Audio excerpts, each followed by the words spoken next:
everyone, I'm Liz Miles from BBC Evening News reporting to you live all the way from Sydney, Australia, where local inventor Davy Kajak has invented something almost completely unheard of and revolutionary to the world of recycling. So what is your product, Davy? Well, thanks, Miss Liz. My product is the carbon-based recycler, or CBR for short. So how does the CBR work? What it does is first intakes carbon-based products. That is plastics, paper, compostables, yard scraps, etc. It then shreds the items and sends them to the second stage of the recycling process. Oh, that sounds smashing. So what happens in the second stage? The second stage begins as the shredded stuff falls into essentially a big washing machine as to rid the recyclables of dirt and other non-carbon-based substances.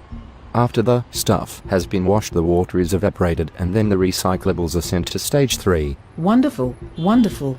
Now what happens in stage 3? Stage 3 is where the recycling of the carbon begins. After the recyclables have been washed and dried, they are sent down another shaft into the enzyme chamber. What happens here is enzymes, very much like the enzymes you and I have inside of us, are released and mixed into the recyclables.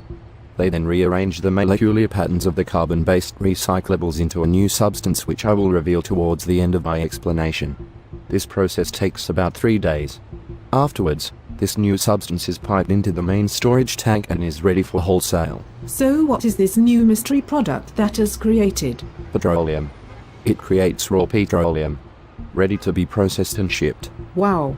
This product you've made will revolutionize the oil industry. Yes, the oil industry as well as the waste industry. My hope is that with the introduction of this product it will create incentives for waste management companies to start extensive recycling programs. Okay.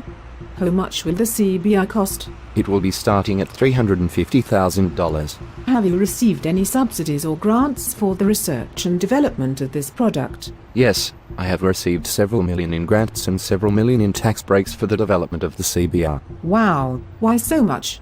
I mean, I understand the importance of this new technological breakthrough, but why so much? Well, you see, with the generation of the CBR, it will turn the inelastic product, a non-renewable fossil fuel petroleum, into an elastic product and a renewable resource. Ah, that's understandable. But with the introduction of the new, clean energy, what if a large surplus of oil is created? Won't those ultimately kill the oil industry? Well, yes, those are definitely some drawbacks, but ultimately it shouldn't be too much of a problem. Oil is mainly used to make synthetic consumables such as plastic and almost all cosmetics, which ultimately works its way around the factors which affect the demand. What about the production?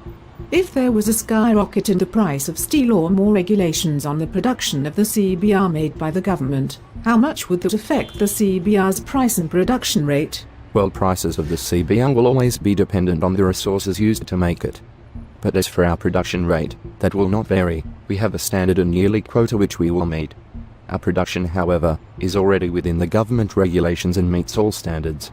Our production will only change if our business grows and the quantity demanded is significantly greater than what it is currently, and it will only decrease if we go out of business or become a significantly smaller company. Which I hope it doesn't. Ha ha. Crikey. But for a more in-depth look at the prices, here are some graphs of our current standings. And when do you plan to release the CBR? Plans for the release have been set for early 2015. Well, that sounds cracking. I cannot wait until it is released. Anyways, thank you, Davy, for coming on tonight, and thank you for sharing so much about the CBR. I hope the best for you and your product. Thank you for having me. This was Liz Miles, brought to you by BBC Evening News. That's all, folks.